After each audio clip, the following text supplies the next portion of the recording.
Hey ladies, so today we're going to be going over 10 signs that you're evolving, growing, and leveling up, even if it doesn't feel like it. So if you've been feeling a shift, this just might be your confirmation. So let's go ahead and jump right into it. So the first sign is that you begin to crave more alone time. You start to realize that being alone doesn't feel lonely. It's now a necessity. And this is because you've made your peace your priority instead of an option. And this is so important because when you do this, your nervous system starts to crave calmness over chaos. And you're able to sit alone, you're able to sit in silence and not feel anxious, not feel stressed out, or not feel like you're missing out on something. And so when you start to realize that you crave more alone time, this is when you know that you're leveling up. Okay, so the second is you become less reactive. You realize that everything doesn't deserve your attention. You realize that everything doesn't need a reaction. And this is because when you start to pause before you react, that is where your growth happens. And so you realize that your silence is so powerful. And you choose that in many more situations than you would have. And so being less reactive is a sure sign that you're growing overall. That is because now you are picking and choosing your battles. And only somebody who is mentally aware or emotionally intelligent can really truly sit back and realize that certain situations aren't even worth their energy. And that is a huge sign of leveling up. So let's now go ahead and jump into number 3. I just have my notes in front of me to keep me on track. So number 3 is your friendships start to feel misaligned. This is because some connections don't belong to you anymore. And I don't mean they don't belong to you as those aren't your friends, but I mean as those are friends you made as the old version of you, and they no longer align with who you are now. And that is perfectly fine. You're allowed to grow your circle. You're allowed to grow beyond your circle, and that is okay. There's nobody in your life that should feel disrespected because you're leveling up maybe quicker than them. Everybody moves at different rates. And sometimes it's natural for people to grow apart if one person is being very intentional with their growth and another person is more so just letting life happen to them. So if you realize this, this is definitely a sign that you're leveling up. And just realize that you're not becoming distant, you're just evolving. And sometimes part of evolving is shedding old parts of ourselves that no longer align with our future. So that is number 3. So now we're going to go ahead and jump into number 4, which is familiar places start to feel uncomfortable. So what used to feel like home may start to feel tight. It might start to feel stagnant and restrained. You might actually want to physically move and get a new apartment or a new house. You may move in your career as far as wanting to get a new job or a different position. You may want to move in your relationships. You may be in a relationship and you want to take it to the next level, or a whole nother partner in general. So when you start to realize that familiar places around you and familiar things start to become uncomfortable, that is because you're changing. That is because since your inner environment is changing, now your outward environment has to reflect that. And that is where change really starts to happen. That is where you start to see your growth. That is where you're able to look back like, oh wow, I used to live in this area, I used to be friends with this people working at this job, and I've come so far. And you wonder, how did that happen? That's because it started with you. Nothing can change around you until you change inside. And so when you start to feel uncomfortable in familiar places, know you're growing. When you start to look for challenges and you want to be uncomfortable, you are growing. And for that, I am so proud of you. So that is number 4. So now let's go ahead and move on to number 5, which is mindful consumption. You start to be very intentional about what you eat, what you watch, what you listen to, the outings and the events that you go to. You realize that the inputs that you put into your body, into your life, into your circle, they shape your world. So if you're always listening to secular music, watching shows that don't depict women in the best way, or just consuming content that isn't really aligned with your values and your passion, that is when you start to do a mindful shift.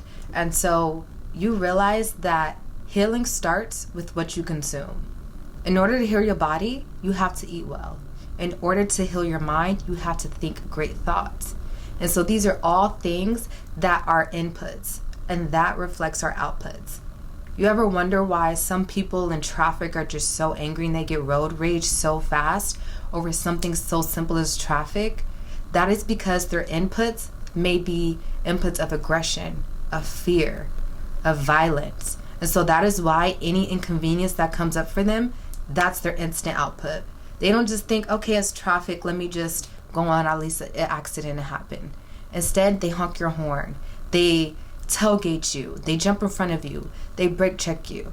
That is because their inputs now are creating their outputs. So that is number 5, which is mindful consumption. So now let's go ahead and move on to number 6, which is you're drawn to healing tools. So when you're leveling up and you start to shift your mindset, you may realize that you start to be into things that you weren't normally into. And so you can realize that maybe you start to journal more, or you start to meditate, or maybe even you start to do a daily devotional and pray more, even stretching or doing certain workouts. This is all self-care. And you realize that healing isn't loud. It's just consistent. You don't have to announce to everybody that you meditate or that you read or that you like to listen to podcasts. The fact that you do it and you do it because you actually like it and you know the benefits of it, that is when it becomes a lifestyle and not just a hobby. And so when you start to choose softness and support instead of constantly being on the go or trying to feel like you have to keep up with people or compete with people that you may see online doing certain accomplishments, that is when you have truly won. So you always have to remember, it's you versus you, and you can only become the best you if you pour into yourself. So let's go ahead and jump into number 7, which is you start to trust your intuition more. That is because you realize that the inner voice has always been louder than the outside voice or the outside noise. And that is because as women, we are taught to suppress our intuition. We are taught to believe people before we believe ourselves. How many times have you guys heard a woman think or know of something and somebody says, oh, she's just crazy. Oh, she must just be on her cycle or something like that. Whole time that woman is right. And that is because we have a God-given gift of intuition. So every time you ignore your intuition or you act like it doesn't matter, you are devaluing yourself. Because that is something God instilled in us for a reason. That is part of you. You have to accept it. And intuition is like a muscle. Every time you listen to it and you follow it, the stronger it gets, the louder it gets. You'll realize that you start to predict things that you could have had no way to predict. It'll almost feel as if you're psychic if you build your intuition strong enough. And you can do that by listening to it. Your intuition is always speaking to you. It may be like a whisper or a faint voice because you've suppressed it because society has told you to. But I'm telling you now, trusting your intuition is one of the best things you can do for yourself and for your future. There are so many situations that I could have been in if I didn't listen to my intuition. So many situations my intuition has saved me from. Even when people try to tell me that I'm thinking things or I'm feeling things with no actual physical evidence, the feeling was so strong as if it happened, I had to believe myself. And so from that point, I've always chosen to believe myself over what anybody says. It can be a scientific fact. If the intuition in my gut is telling me something different, I just have to listen to it because I'm feeling it for a reason. And most of the time when we are listening to our intuition, it may feel uncomfortable at first. But the more that you listen to it and you start to see like synchronicities, then you will want to listen to it more. You'll be able to tap into it on purpose instead of waiting for the voice to come to you. You'll be able to reach out to that voice instead of waiting like, okay, I'm going to see what I feel. You'll be able to actually call upon your intuition and ask it to guide you. And that is such a huge level up, especially as a woman. We have a certain type of intuition that nobody else has. So never suppress it and always make sure you're listening to it no matter what anybody says. Okay, so we only have 3 more. And so now we're going to talk about surface level things that bore you. And so I thought this was a super big sign that you're leveling up, because when you reach this point, small talk just doesn't hit anymore. You start to crave deeper soul connections and conversations, and depth starts to feel more comfortable to you.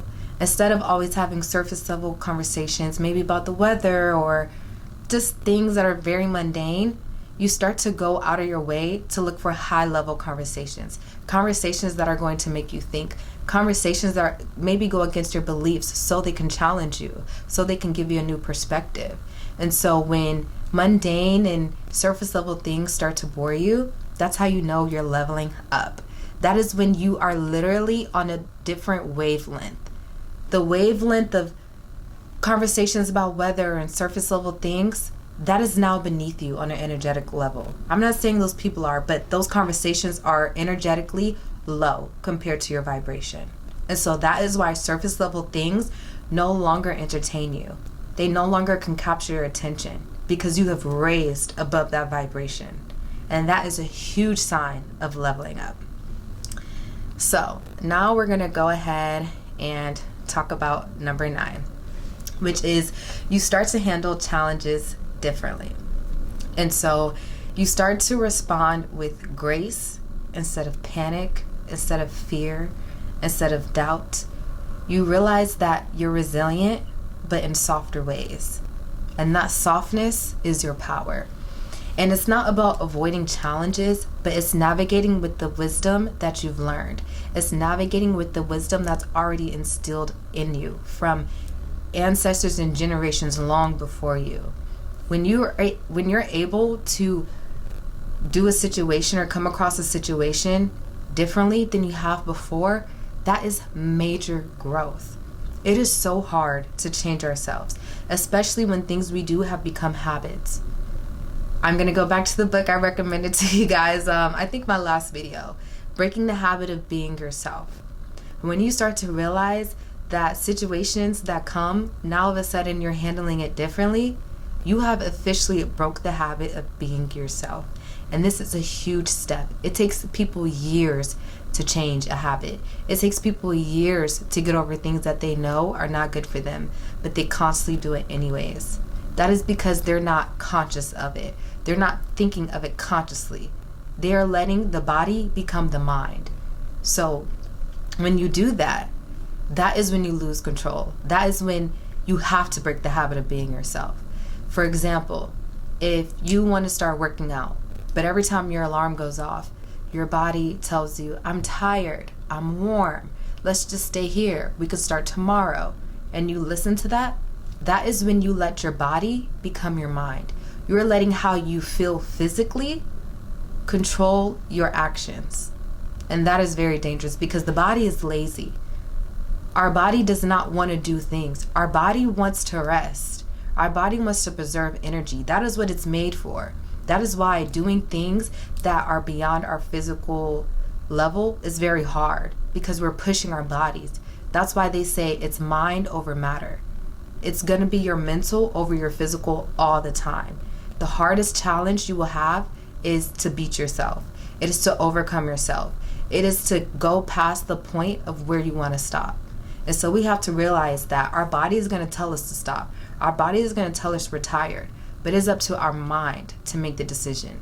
So whenever you start to let your body make decisions for you based on how you feel, then that is where you are slowly coming undone in your level up. And I'm not saying like, oh, if you miss a workout and all of a sudden you're not leveling up anymore. No.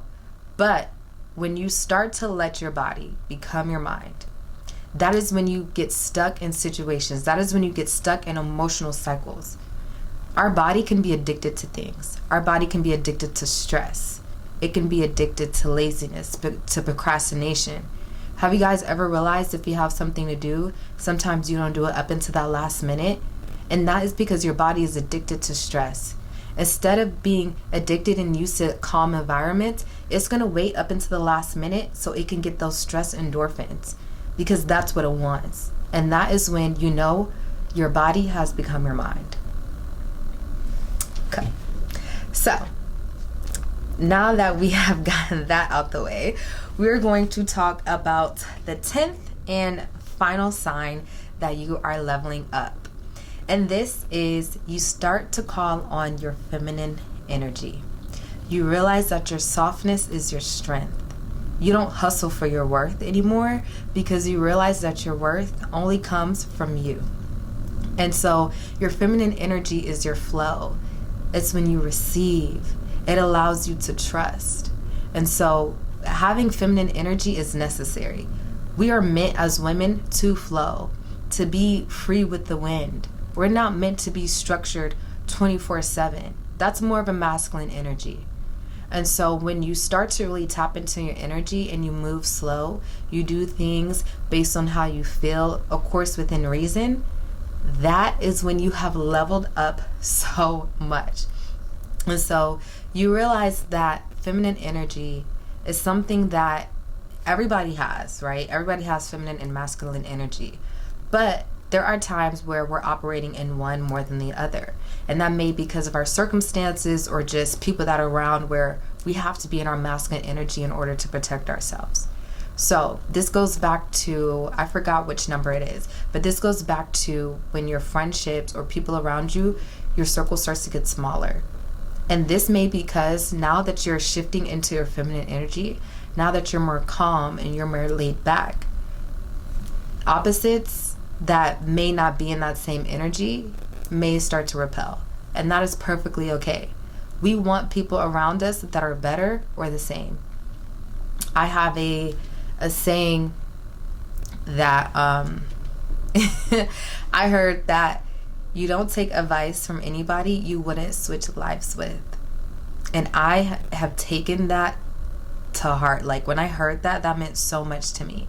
And I'm taking that into my friendships as well. And that doesn't mean like, oh, you have to be at a certain level. But I mean, there should be something in your life, something that you're doing, some category or phase in your life that you've reached that I haven't. I want to learn from everybody who's around me. Doesn't matter how big or small the lesson is. There's a chance for everything. But if you're around people that are constantly talking about the same thing, constantly talking about the same people, where's the growth in that? You're going to be stuck in those circles just with them. Have you guys ever heard people or I saw something on Twitter the other day and it was saying how memes are like recycled and they come back like the same time every year. Like around Christmas, it's like the same memes and things like that. And that's how it feels when you're around people that have nothing to talk about. They haven't grown. All they can do is talk about 2015 because that's the last time they've done something with their lives. We don't want to be there.